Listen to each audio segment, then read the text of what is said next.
Pwede mo kainin yung balat ito. Good morning, guys. Ayan, dede na ang mga baby asan sa kaya nilalim.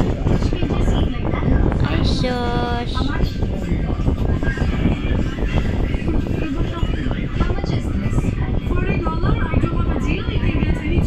Dede sila. Minom na ng gatas ang mami. Ayan nila.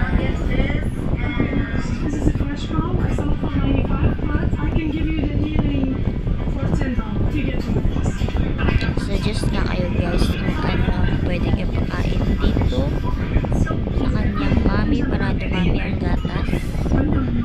Kasi ano, nagsabaw na ako ng malunggay. Tubig na malunggay. Tubig na may malunggay tsaka asin lang. Nagsawa na siya. Ayaw na niya. Ayan. Ay, ang cute naman talaga.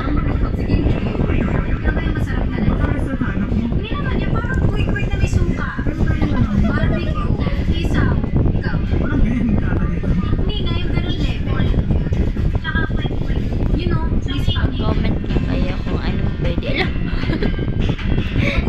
Pakain sa mama para mami ang gatas.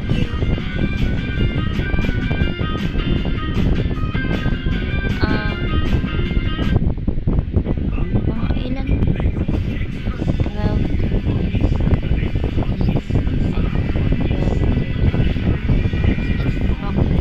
5-day-old pa lang sila ngayon. Cha! Ay, nanay, papa.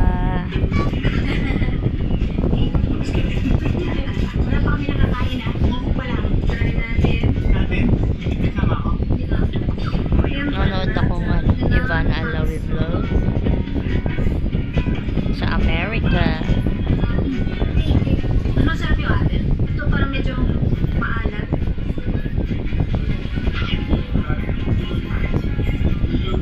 Ano? Mas masarap lang talaga yung empanada natin sa Pilipinas.